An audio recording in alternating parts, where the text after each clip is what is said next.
사는데 필요한 것입니다. 하나님께서 우리를 인간으로 만들어서 도대체 어떻게 살기를 원하실까? 도대체 필요한 게 뭘까? 이런 생각을 하면서 제목을 인간답게 사는데 필요한 것이라고 정해봤습니다. 저는 오랫동안 이런 생각을 많이 했습니다. 사람과 동물이 다른 게 뭘까? 또한 인간이 아무리 뛰어난 기계를 만들었는데 기계하고 인간이 다른 게 뭘까? 그러면서 인간답게 살려면 무엇이 필요할까? 제가 신학교 마치고 여기 계명대학교 신학과에 박사과정 공부하면서 학술 논문을 쓰게 되었습니다. 그때 제목을 생명공학 시대의 생명신학 이런 제목이었습니다. 그때 제가 많이 생각한 것은 과학이 인간이 뛰어난 기술을 가지고서 과학을 통하여 이 현대문명 AI도 만들고 요즘은 챗 GPT 이게 인간이 할 수 있는 그 내 개인의 능력을 초월한 아주 뛰어난 그런 인간의 능력 모든 아이디어를 다 모아놓은 이런 것들을 만드는데 좋은 것도 있고 나쁜 것도 있는 것 같아요.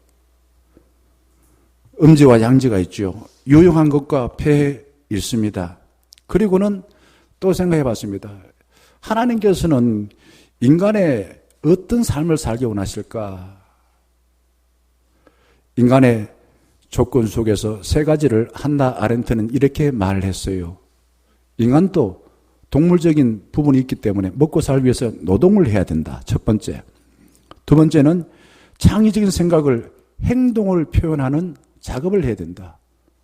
세 번째는 사랑하고 자유하고 생산하는 행위를 서로 교류하고 살아야 된다. 이 세 가지를 이야기하고 있습니다. 자, 이것을 성경에서 예수님께서 이미 우리에게 다 보여주신 것 같아요. 사람이 살기 위해서는 의식주가 필요하잖아요. 그리고 하나님 나라의 복은 뭔가? 사랑하고 용서하고 자유, 평화, 기쁨과 감사 선물로 주셨습니다. 김연아 선수가 동계올림픽에서 금메달 딸 때 우리는 많이 참 흥분했습니다. 그때에 우리나라 아나운서와 외국 아나운서의 멘트를 비교한 인터넷에 돌아다니는 재미있는 글이 있어서 제가 읽어드리겠습니다. 한국 아나운서입니다. 저 기술은 가산점을 받게 되네요. 외국 아나운서, 나비가 꽃잎 위에 사뿐히 내려앉은 날개짓을 하고 있네요. 한국 아나운서, 코너에서 착지 자세가 불안하면 감점을 받습니다. 외국 아나운서, 엄마니를 쓰다듬으면서 코너로 날아오릅니다. 마치 실크가 하늘거리며 잔머리를 경기장에 뿌리고 있네요. 한국 아나운서, 저 점프는 난이도가 높아서 경쟁에 유리합니다. 외국 아나운서, 저 점프가 투명한 날개로 날아오르는 천사입니까? 천사가 하늘에서 내려와 길을 잃고 경기장에서 스승거리고 있네요. 참 감사할 따름입니다. 자, 한국 아나운서 경기를 완전히 지배했습니다. 흥분했습니다. 금메달, 금메달, 금메달 이렇게 이야기합니다.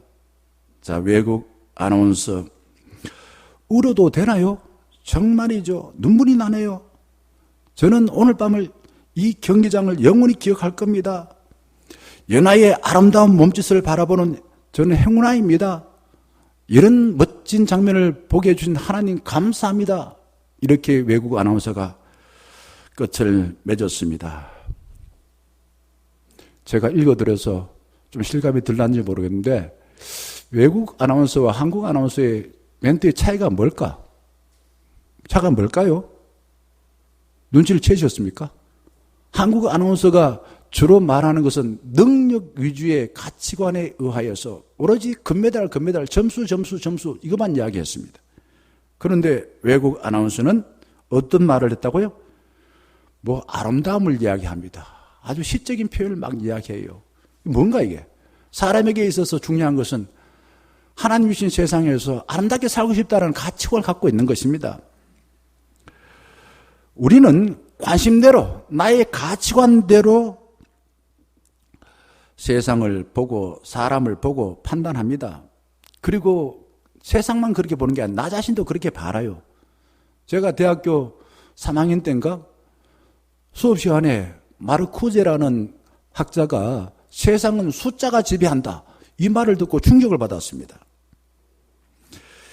인간의 약속으로 만들어진 이 숫자가 말이에요, 우리를 지배하고 있다 이거죠. 아이가 학교에 수업을 마치고 들뜨면서 돌아와서 엄마, 나 오늘 국어시험에서 100점 맞았어, 이렇게 좋아하여 엄마한테 자랑합니다. 그때 엄마가 그래, 너 대단해, 나의 딸은 역시 다르구나, 이렇게 말하지 않고 뭐라고 말했냐? 100점 맞았네, 몇 명이야? 이렇게 물어본 경우가 많습니다. 교회 목사들이 만나서 이야기를 하다 보면은 하나님과 만난 경험을 이야기하고 하기보다도 교회 교인 숫자 몇 명이야? 교회 재정 얼마야? 교회 건물은 얼만큼 커? 이런 이야기를 주로 해요.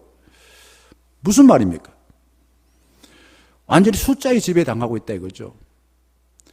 숫자에 의해서 우쭐거리기도 하고 숫자에 의해서 기죽는 것이 현실입니다. 큰 교회 다니는 사람들은 나 어느 교회 다녀, 교회 이름을 똑똑히 이야기합니다.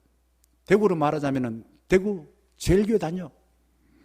장교회 다니는 사람들은 어느 교회 다니세요? 물어보면 저기 우리 동네 교회 다녀. 교회 이름을 잘 이야기 안 하는 경우가 많습니다. 우리 충령교회 교우들은 어떻습니까? 어느 교회 다니십니까? 라고 사람들이 물어보면 뭐라고 대답하십니까? 예, 그렇지죠. 역시 제가 이렇게 대답할 줄 알았습니다. 우리 이혜경 집사님이요, 잠시 교회를 안 나가고 계시는 임정교 집사님한테 우리 충령교회에 대해서 어떻게 이야기했을 것 같아요? 좋게 이야기했어요. 우리 교회 이런 교회야, 목사님은 이런 분이고. 그래서 임정교 집사님 아까 찬양하셨죠? 우리 교회로 나오시게 된 것입니다. 교회는 도대체 어떤 것이냐? 교회는 숫자에 의해서 세워지는 것이 아닙니다. 예수님은 두세 사람이 나의 이름으로 모이는 곳에 내가 거기에 함께하리라고 했습니다. 교회는 관계에 의해서 세워지는 것입니다. 나쁜 교회는 숫자만 사랑하고 거기에 있는 사람들은 삼일째 하나님과 관계없이 살아가는 것입니다. 좋은 교회는 주님과 친밀하게 지내면서 주님처럼 말하고 주님처럼 행동하는 것이 좋은 교회입니다. 고린도전서 3장 16절에 이렇게 말하고 있습니다. 뭐가 교회라고요? 너희가 하나님의 성전인 것과 하나님의 성령이 너희 안에 계시는 것을 알지 못하느냐? 결국 우리가 교회라는 겁니다. 우리가 교회라요. 우리가 교회. 큰 건물이 하나님의 교회고 작은 건물은 하나님의 교회가 아니다. 이거는 교회를 잘못 알고 있는 겁니다. 이거는 세상이 말하는 능력 위주의 사회에서 타락한 교회론을 가지고 있는 사람들의 말을 듣고 나도 받아들인 것입니다. 교회는 건물의 크기가 아닙니다.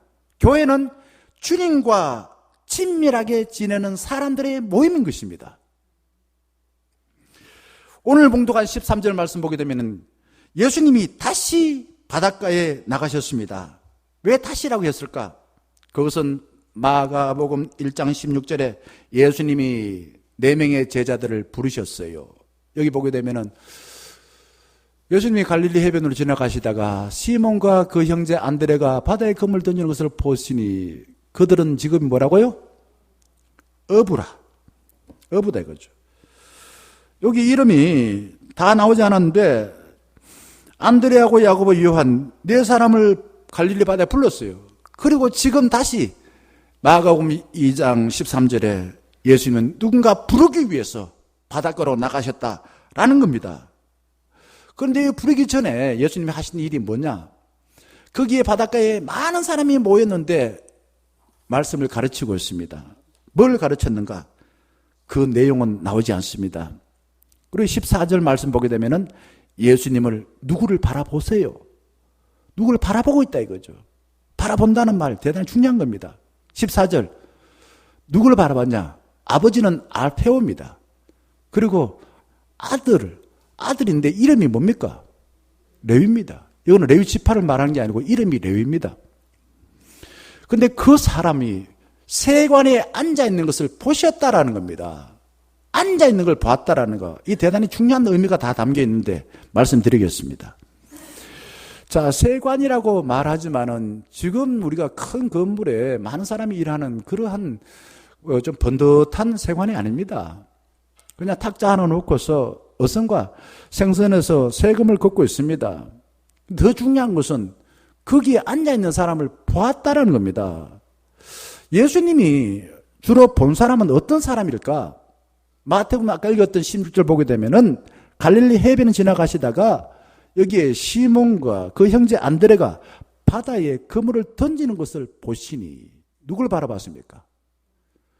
여기 이름은 두 사람 나옵니다만은 이 직업이 어부입니다. 어부를 바라보고서 그를 불렀습니다. 부르면서 이렇게 말합니다. 17절 보게 되면은 나를 따라오너라.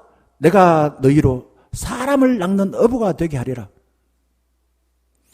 지금 고기 잡고 있는 사람에게 나를 따라오면은 사람을 사랑하여 하나님의 자녀와 제자되는 삶을 살게 하는 그런 일을 하게 될 것이다 라고 약속하였습니다. 우리는 가진 가치관대로 남을 바라봐요. 그리고 부러워하여서 열등감에 빠집니다. 저 사람은 인삼 먹고 나는 왜 무를 먹나? 그리고 내가 조금 상대방보다 좋은 걸 가지면 상대방을 무시합니다. 내가 가진 가치관이 결국은 나 자신의 삶을 살아가는 데 기준이라는 겁니다. 그런데 예수님은 왜 제자를 선택하실 때에 그 당시에 가장 중심 도시였는 예루살렘에 공부를 많이 하고 율법을 잘 지키고 높은 자리에 앉아 있는 사람을 선택하지 아니하시고 찌질이들 해변가에 가서 어부들을 부르시고 그 세관을 부르시고 이런 죄인들을 부르시고 왜 이랬을까?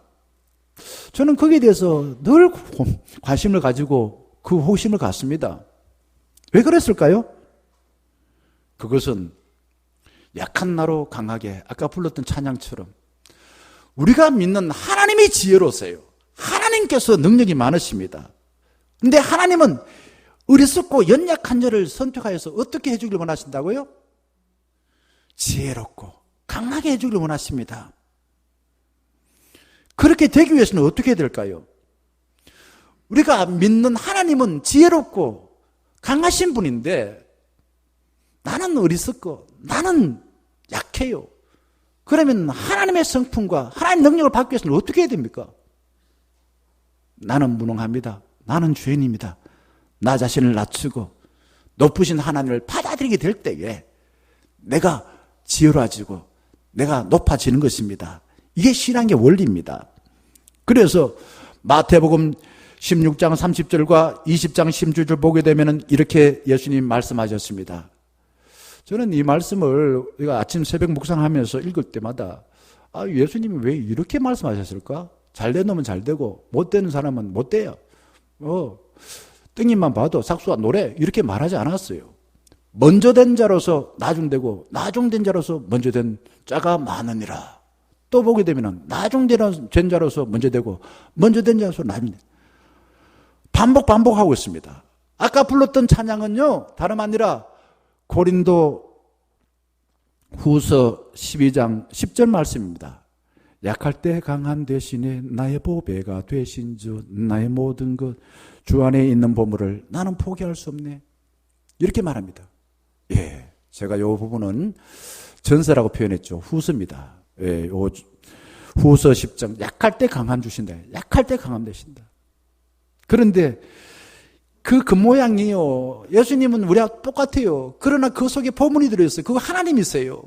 이제 그분을 우리가 높일 때에 나도 높아지게 되고 나도 강해진다라는 것입니다. 예수님이 본 사람은 갈릴리 바다에 탁자를 하나 놓고 앉아있는 세리 레위였습니다. 여기에서 앉아있다라는 말의 뜻이 중요합니다. 난 앉아있다라는 게 뭘까? 주관한다, 통치한다, 그런 뜻인 것입니다. 그러면은 이 레위라는 사람이 거기 앉아서 하는 일은 어떤 역할일까요? 세리 역할인데 세리 중에서 앉아있어 주관하고 통치하니까 세리장인 것입니다. 근데 이 세리라는 사람은 그냥 되는 게 아니에요. 그 당시에 바리새인들은 또 대부분 사람들은 이 세리를 아주 하찮게 생각했습니다. 죄인이라고 했어요. 가까이 하지 않았어요. 그런데 아무나 되지 않아요. 적어도 세계 국어를 할 줄 알아야 됩니다. 당시 히브리어, 로마어, 헬라어를 할 줄 알아야 되고요. 그리고 그것만 하는 게 아니라 자기 업무를 위해서는 재무라든지 회계라든지 그 외 등등 이런 것에 우수한 성적을 가져야만이 세리가 될 수가 있었습니다. 레위는 당시 유대인들이 세리를 더러운 죄인으로 취급해서 인생 사는 게 재미가 하나도 없었어요. 하나도 없었어요. 우리가 세리 그러면 생각나는 사람 누가 또 있습니까? 누가 있습니까, 성경에? 키가 작은 사람인데요. 삭개오입니다. 누가 보면 19장 보게 되면은 삭개오가요, 예수님이 어떤 문제를 알았어요. 그리고 너무너무 만나고 싶었어요. 예수님 가까이 왔어요. 그런데 예수님 주변에 사람들이 운집해 있었습니다. 어떻게 했습니까? 포기하고 집에 돌아갔습니까? 너무너무 예수님 보고 싶고 만나고 싶어서 뽕나무에 올라갔어요. 어른이, 적어도 세리가 올라간다는 거 그거 쉽지 않은 일이에요. 올라갔습니다. 예수님을 만나려는 갈망이 얼마나 컸나. 인생 사는 게 먹고 살만한데 재미가 하나도 없었다 이 말입니다. 그래서 예수님 만나서 내가 꼭 사람답게 사는 필요한 것을 배우겠다 이거죠. 세리의 삶이 어땠는지를 우리가 다 성경에서 말하진 않는데 누가복음 3장 12절 14절 보게 되면은 세리 요한이 광야에서 회개하라 라고 외치면서 그 세 대상에게 회개하라, 구체적으로 이 사람입니다. 적어도 12절에는 누굽니까? 세리가 나옵니다. 세리, 너희들 부과된 것 외에는 거두지 말라. 너희들 평소에 부과된 것보다 더 많이 거뒀잖아. 그럼 불법을 저지르고 부족한 일, 방법으로 돈 벌지 말라 이거죠. 그 다음에 군인들에게는 말합니다. 사람들에게 네 힘이 있다고 해서 강제적으로 네 원하는 걸 빼앗지 마라. 강탈하지 말라. 그리고 거짓으로 고발하여서 위협하여서 네 돈 빼앗지 말라. 네 받는 월급 갖고 살아라. 그러면서 군인들과 세리들에게 집중적으로 회개하라고 구체적으로 이야기하고 있다 이거죠. 왜 그랬을까?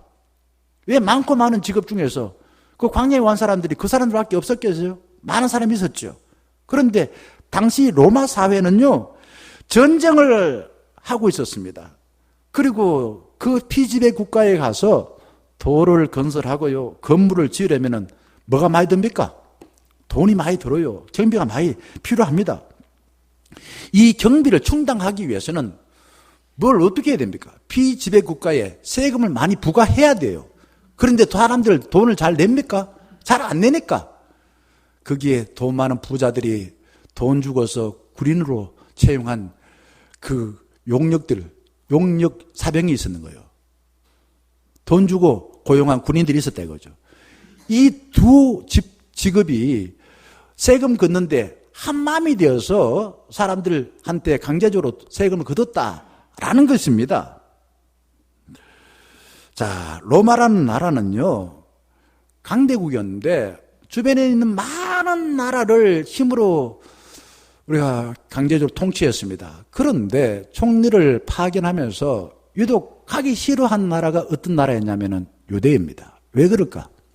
이 유대라는 나라는 나라가 작고 힘이 없어 보여도요, 얼마나 그냥 강한 힘을 가졌는지, 그리고 독립에 대한 의지가 얼마나 강했는지, 바리새인들, 사두개인들, 에센네파, 젤로땅, 이들은요, 눈만 뜨면 나라의 독립을 그렇게 위해서 애를 썼던 그런 무리들인 것입니다. 근데 이때의 레위는 이게 헤로드 안디바가 통치하는 갈리에서 로마 제국의 전쟁과 건물을 짓는 데 필요한 경비를 걷기 위하여서 세금을 부과한 거예요. 세금을 부과한다는 것은 유대인들에게는 고혈을 빨아먹는 것과 비슷한 것입니다. 흡혈귀와 비슷한 역할을 한 거예요. 이 레위는 로마를 등렸고 돈을 벌었으나 율법을 어겼습니다. 로마인들은 이방인들입니다. 이방인들과 한편이 되었습니다. 그리고 불법적으로 세금을 거뒀기 때문에 유대인들로부터 좋은 인상을 줄 수가 없었습니다. 유대인들은 세례를 경멸하고 증오하였습니다. 그러니 주변에 사람들이 없었던 것이죠. 하그리부스라는 사람이 이 레위의 모습을 이렇게 표현하고 있습니다. 한번 들어보세요. 레위는 탁자 위에 돈뭉치, 회계장부, 생선들이 어지럽게 놓여 있을 뿐 그와 함께 마음을 나눌 누가 없었을까요? 친구가 없었어요. 친구가 없었어요.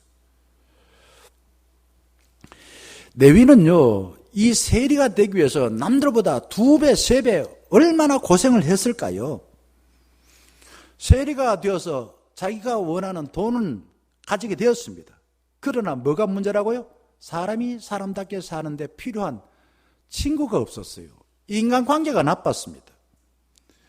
제가 들은 이야기 중에서 많은 이야기 있지만은 저한테 강하게 남은 이야기가 있습니다. 한번 소개해 드리겠습니다.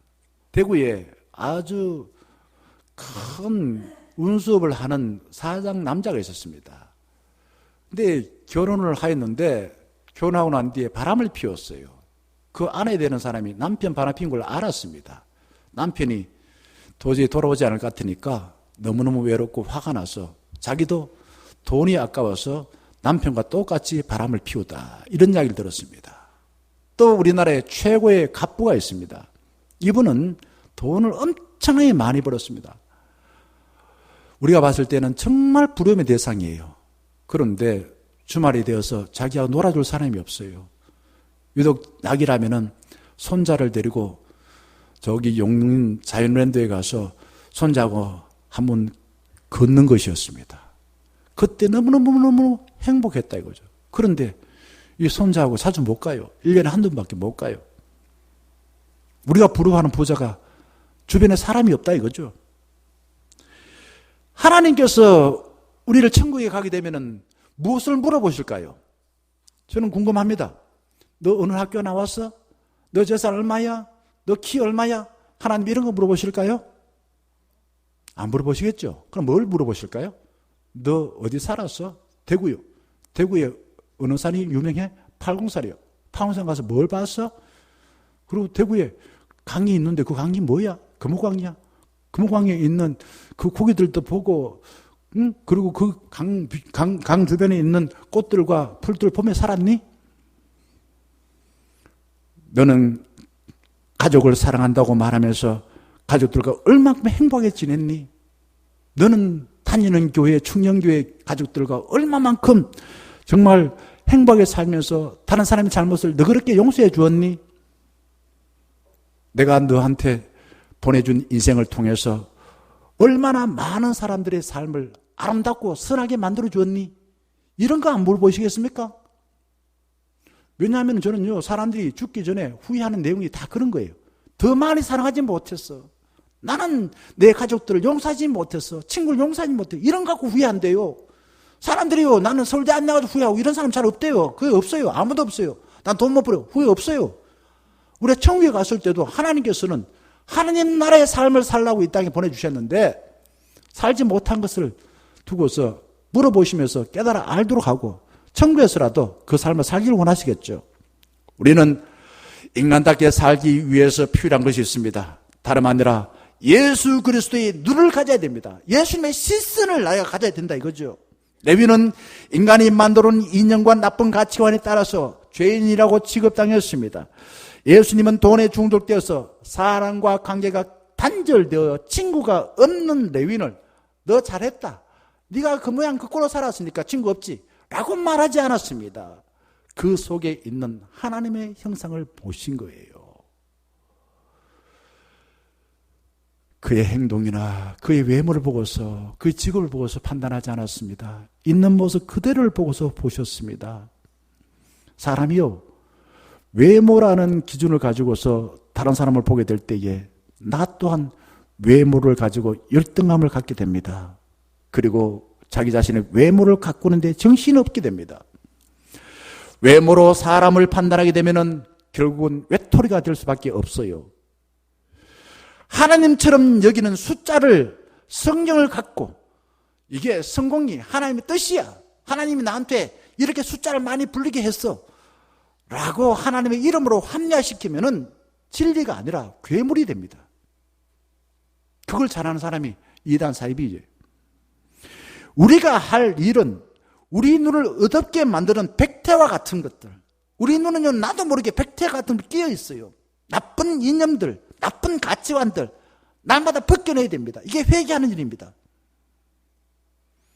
그리고 예수님의 시선으로, 주님이 바라보시는 그 눈으로 형제의 모습 속에 있는 하나님의 형상 아름다워라.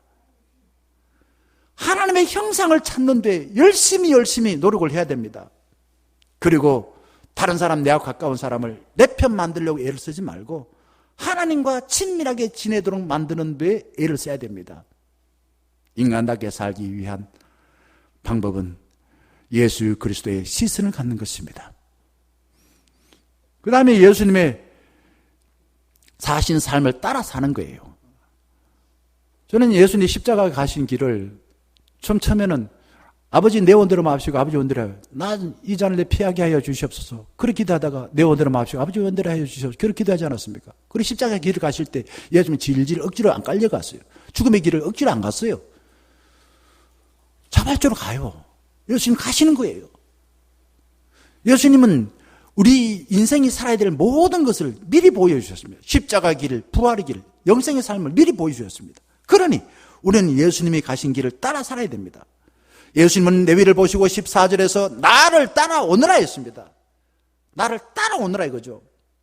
예수님 말을 들은 레위는 세리장의 자리에 앉아있다가 어떻게 했을까요?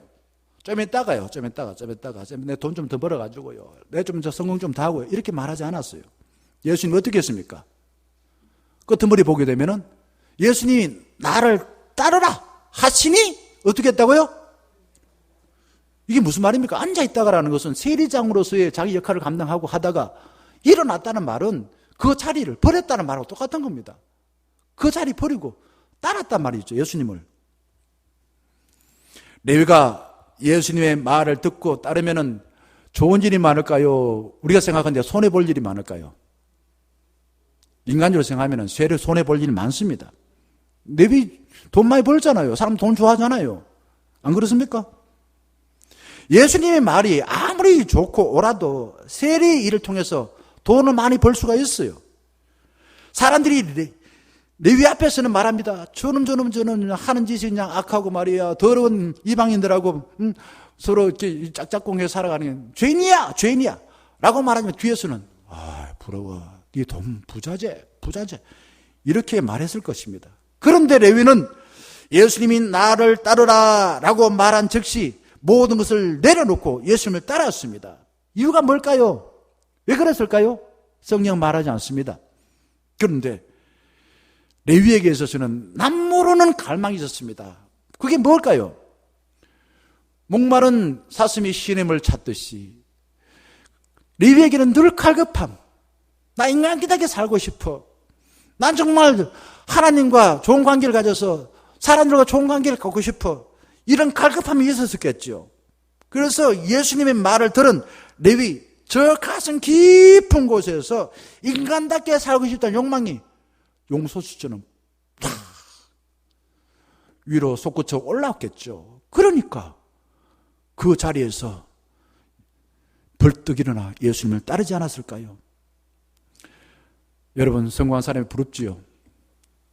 그런데 성공한 사람들도요, 체면 때문에 앞에서는 내 힘든 이야기 하지 않지만요, 화장실에 가면요, 혼자요, 외롭고요, 참 울 때가 많습니다. 예수님을 통해서 인간답게 사는데 필요한 것을 배운 레위는 나중에 성경 사복음서 중에서 어디를 썼을까요? 마태복음 썼습니다. 그 마태가 레위입니다. 사역자 훈련을 하면서 어떤 분이 이런 말을 했습니다. 나는요, 교회만 다녔지 제자로 살지를 못했어요. 목사님, 믿는다는 것과 제자 된다는 것의 차이가 무엇입니까? 여러분, 사역적 훈련에서 그런 고민이 들더라는 거예요. 믿는 게 뭡니까? 오늘 아침에도 말씀드렸습니다만 믿는 것은 하나님의 생각을 내 생각으로 받아들여 살아가는 것이다. 하나님 생각을 알려고 해서 성경을 알아야 돼요. 성경을 통해서 하나님이 뭘 원하시는가? 이거를 지식으로 알아야 돼요. 그리고 확실해야 돼요. 아, 이게 하나님 생각이구나. 그리고는 내가 그 생각을 사는 거예요. 그게 믿음인 것입니다. 그러면은 제자가 뭔가? 보레프 목사는 나를 따르라 해서 이렇게 말하고 있습니다. 참회 없는 사죄, 칠이 없는 세례, 죄 고백 없는 성만찬, 십자가 없는 은혜는 값싼 은혜야. 값싼 은혜야. 이건 은혜에 같이 산다 이거죠. 내가 원하는 것만 달라. 하나님이 원하는 삶이 아니라 내가 원하는 것만 달라. 그게 결국은 값싼 은혜라 이거죠. 그런데 예수님이 핏값을 치르고 우리를 구원해 주신 은혜에 감격하여 나 같은 죄인 살리신 주 은혜에 놀라와 감격하여 나도 예수님이 가신 그 십자가 길을 따라가는 것이 제자의 삶입니다. 나도 예수님처럼 내가 원하는 대로 살지 않고 하나님의 뜻을, 주님의 뜻을 이루소서라고 하면서 내 자신의 헛된 욕망을 부인하고 내려놓고 죽이고 장사 지내고 남을 살리기 위해서 나를 버리는 십자가의 사랑을 감당하고 나아가서 부활의 소망을 갖고서 먼저 가신 주님의 그 길을 뚜벅뚜벅 가는 것이 제자 삶입니다. 그래서 제자의 삶은 예수님 가신 길 따라 살아가는 것이 제자의 삶을 살아가는 것이에요. 어찌 보면 그게 성도의 삶이에요. 주님이 무슨 가신 길을 우리도 따라가는 제자의 삶을 살게 되면은 내가 생각하지 못하는 하나님이 약속하신 아름답고 풍성한 복을 누리는 삶을 살게 된다라는 것입니다. 또한 인간답게 살기 위해서는 예수님처럼 차별하지 않습니다. 내하고 다르다고 해서 나쁜 사람, 내하고 같은 사람은 좋은 사람, 내 고향 사람은 좋은 사람, 이런 식으로 배제하지 않고요. 막하다오시오. 서 있는 사람 누구나 와서 여기에 와서 나와 함께 밥을 먹읍시다. 나와 함께 친구 됩시다. 이렇게 환대하는 사람이 되어야 됩니다. 15절 말씀 보게 되면은요, 레위는 자기 친구들하고 예수님하고 예수님 제자들을 초대해서 뭐 합니까? 15절 보게 되면은 뭐 할까요? 함께 밥을 먹어요. 식사합니다. 이게 식사한다는 말이 우리가 생각하는 그런 의미하고 달라요. 배고파서 밥 한 끼 먹는 거 다릅니다. 성경에는 예수님이 밥을 먹는 게 얼마나 많이 나오는지 몰라요. 그래서 예수님의 별명이 뭡니까? 먹기를 탐하고 마시기를 좋아하는 사람. 누구하고 주로? 죄인과 세리들 한껏 어울려가지고. 예수님은 뭐가 좋아서 죄리하고 세리들하고 어울렸겠어요? 하나님이신데. 식사의 자리에 함께 한다는 것은 식구. 뭘 식자입니다. 이 구자 아닙니까? 함께 밥을 먹는 가족이 된다는 겁니다. 우리는 사람 만나면은 이런 말을 자주 해요. 그래서 그 말 때문에 우리는 거짓말을 많이 하는데 주로 어떤 거짓말을 한다고요? 예를 들면 우리 김건구 집사님 친구가 김 여사 만났다 합시다. 아이고 오랜만에 진주고등학교 나온 친구가 보고서 야, 니 잘 지내나? 바빠가지고 말이야. 내가 연락 한 번도 못했네. 그 다음에 뭐라고 말합니까? 건구야, 언제 밥 한 끼 먹자. 그럼 연락 옵니까? 잘 안 와요. 이게 그냥 우리는 쉽게 밥을 먹는 걸 생각합니다. 그런데요, 당시 사회에서는요, 밥 한 끼 먹는 것을 가족으로 생각했기 때문에 아주 까다로운 절차를 거쳐야 됩니다. 율법 가운데에 가장 많은 율법은 정결례인데, 정결에 관한 율법인데, 율법이 65%가 차지합니다. 식자재, 먹어야 될 거, 먹지 말아야 될 거, 음식 준비할 때는 어떻게 해야 되고, 뭐 자리 배치는 어떻게 하게 되지고, 또 손과 발은 뭐 어떻게 깨끗이 씻어야 되고, 만약에 죄를 지은 사람 같으면 여기 올라가려면 회개를 어떻게 해야 되고, 하여튼 뭐 복잡해요. 밥을 함부로 먹을 수가 없습니다. 그런데 예수님은 3번 똑같은 표현, 15절과 16절에 이렇게 말합니다. 세리와 죄인들이 예수님과 그의 제자들과 함께 앉았으니, 함께 앉아서 뭐 했을까요? 밥을 먹는 거예요. 앞부분에 잡수실 때 나오잖아요. 이게 3번 나온다 이거죠. 얼마나 중요하면은 똑같은 말을 세 번 할까요?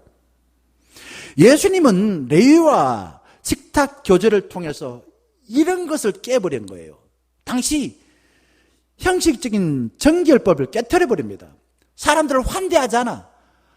내 가족 되고 하나님의 가족 되는 데에 이런 거 절차 거쳐야 돼. 너는 돼, 안 돼? 그렇게 하지 않았어요. 당시 신분제도를 깨버렸습니다. 사회 질서를 깨트려버렸습니다. 그리고는 세리와 죄인들을 하나님의 가족으로 삼아 주신 것입니다. 그게 바로 예수님이 이들과 함께 앉아서 식사했다라는 표현인 것입니다. 함께 밥 먹는 정도가 아니라요, 하나님이 통치하신 하나님 나라의 식구를 만드는 것입니다. 그래서 예수님이 욕을 먹었어요. 함에도 불구하고 예수님은 그 일을 즐거이 하셨습니다. 시편 23편 5절에 내게 상을 차려주시고, 이게 무슨 말인가 이게? 원수의 목전에서 니들이 원수라고 말하고 날 미워했고 천대했지. 그런데 하나님은 나 같은 자를 하나님의 백성이야, 너는 나의 식구야 라고 하면서 상을 차려주시더라 이거죠. 그렇게 환대해 주시더란 겁니다. 그런데 16절 말씀 보세요. 바리새인 가운데에 성경 박사인 서기관들이 예수님의 식탁 교제를 두고서 시비를 걸고 있습니다. 이렇게 말해요. 보고 어떻게 했다고요? 어찌해서 세리 및 죄인들과 함께 먹는가? 이 바리새인들은요, 뜻이 그겁니다. 불이 된 자입니다. 처음부터 이런 사람 아니었어요. 이들은 율법을 잘 지키면은 어렵게 된다고 생각했던 좋은 뜻이죠. 그런데 문제는 나중에 이 율법의 문구에 의해서 자기 어렵게 된다고 생각합니다. 다음 주에 제가 좀 더 자세히 이야기하겠습니다만은, 그러다 보니까 이 사람들은 분리주의자라고. 다른 사람과 다 다르다. 저 죄인과 달라. 네하고는 달라. 난 특별해. 너는 죄인이야. 자꾸 이런 식으로 따지는 사람들이 바리새인들이었습니다. 결국 이 사람들은 율법을 다 지킨데 그 지킨 내 공로로 내가 의롭게 되어졌어. 이거는 좋은 게 아니에요. 평가하는 거 좋은 거 아닙니다. 타락한 인간은 자꾸 하나님의 은혜보다도 자기의 공로, 자기 업적으로 내가 네보다 더 우수해 라고 우쭐거리고 싶어 합니다. 열심히 성경 배우고 열심히 교회 다니고 열심히 봉사하는 것은 좋은 일입니다. 그런데 이런 일을 했기 때문에 내가 의롭고 이런 거 안 하는 사람은 나쁜 사람이야 라고 평가한다면 나도 바리새인처럼 되어진 것입니다. 나의 열심보다 더 중요한 것은 하나님의 능력과 하나님의 지혜인 것입니다. 하나님께서 나를 들어서 이런 봉사를 했다는 것은 주의 일에 참여시켜 주셔서 나 같은 죄인을 들어서 주의 일을 하신다니 얼마나 감사한 일이야, 얼마나 좋은 일이야. 내가 청소하는 일, 내가 단순하게 세상적으로 이 돈을 받아 이런 계산하는 게 아니죠. 나를 구원하여서 주의 일에 참여시켜 주셔서 그래서 나는 이 청소할 때마다 즐거워, 이런 거예요. 열심히 내가 수고하고 봉사하는 것은 나를 통해서 주의 일에 더 많이 참여시키는 것입니다. 주의 일에 많이 참여시키는 것이지 내가 의롭게 되기 위해서 주의 일에 많이 하는 게 아니에요. 예수님은 자신을 비난하는 바리새인들의 말에 눈 하나 깜짝하지 않고 17절에 이렇게 말합니다. 예수님이 이 땅에 오신 목적이 여기 있대요. 뭐라고 말합니까? 건강한 자에게는 의사가 쓸데없고 병든 자에게라야 쓸데 있느니라. 나는 누구를 부르러 온 것이 아니라고요? 의인을 부르러 온 것이 아니라 누구를 부르러 왔다고요? 죄인을 부르러 왔다. 죄인을 부르러 왔다 이거죠. 예수님이 이 땅에 오신 목적은 죄인을 부르러 왔다 이거죠. 그래서 우리 전부 어지 없어서 진짜 그러면 좋지요. 의지할 데 없어서 나는 죄인입니다. 나는 헛된 것을 의지했습니다. 그렇게 하면 좋지요. 그런데 그 당시에 의인이라고 생각했던 사람 누구입니까? 바리새인들이에요. 바리새인들이요. 예수님이 이 땅에 오신 목적은 죄인을 부르러 오신 것입니다. 그런데 바리새인들은 나는 의롭다, 너는 죄인이다. 그러니 예수님이 오셨지만은 예수님을 영접하여 하나님 나라의 복을 누리고 살지 못하고 날마다 나를 판단하고 남을 정죄하는 삶을 살 수밖에 없었습니다. 사람은요 정말 완벽한 사람이 없어요. 죄 지지 않는 사람 없습니다. 문제가 없는 사람 없습니다. 사람 만나서 깊이 이야기해 보세요. 옛날에도 그런 말 했지 않습니까? 천석구는 천석까지 고민이고 만석구는 만가지 고민을 했지 않습니까? 그렇습니다. 우리는 다 평등하게도 연약하고 어리석은 죄인에 불과한 것입니다. 그럴듯하게 옷을 입었고 좀 남들이 부러워하는 일을 할 뿐이지요. 우리는 태어날 때에 어떻게 태어납니까? 맨손입니다. 맨손. 맨몸에 맨손이죠. 그리고 죽을 때 어떻게 죽습니까? 죽을 때 말이면 내 사랑하는 사람 손 붙들어 죽습니까? 붙들어도 그냥 나중에는 손 놔야 돼요. 죽을 때요, 빈손으로 죽고요, 우리는 한평의 땅에 묻힙니다. 우리가 흔히 세상에서 가장 평등한 곳이 있습니다. 어딜까요? 화장실입니다. 사장도 화장실 가면요, 급해지면은 그거 벌 봐야 되고요. 하찮은 일을 하는 사람 똑같아요. 남자든 여자든요. 목욕탕 가면요, 아무리 비싼 옷도요, 다 벗어야 돼요. 병원 가면 어떻습니까? 의사가 시키는데 해야 돼요. 왜요? 깨끗해지려고 그럽니다. 왜요? 몸을 나으려고 그래요. 예수님 말하는 의인은요, 자기 업적으로 마음에 가득 차서 스스로 어렵다고 여기고 하나님의 은혜를 발로 차버리고 나는 하나님 능력 필요 없어. 하나님 이름만 필요해. 나는 내 능력으로 살 거야. 라고 하는 바리새인과 같은 삶을 가리킨 겁니다. 바리새인들은 늘 자기의 좁은 시각으로 예수님에게 시비를 걸었습니다. 우리 예수님은 바리새인들이 하나님처럼 여긴 전통과 율법을 어긴 죄인들, 이방인, 세리들과 함께 먹고 마셨어. 사람들에게는 죄인들, 세리들의 친구라는 별명을 얻었지만은 영광으로 여겼습니다. 그 계급장, 그 훈장을 나 영광이야 라고 생각했다 이거죠.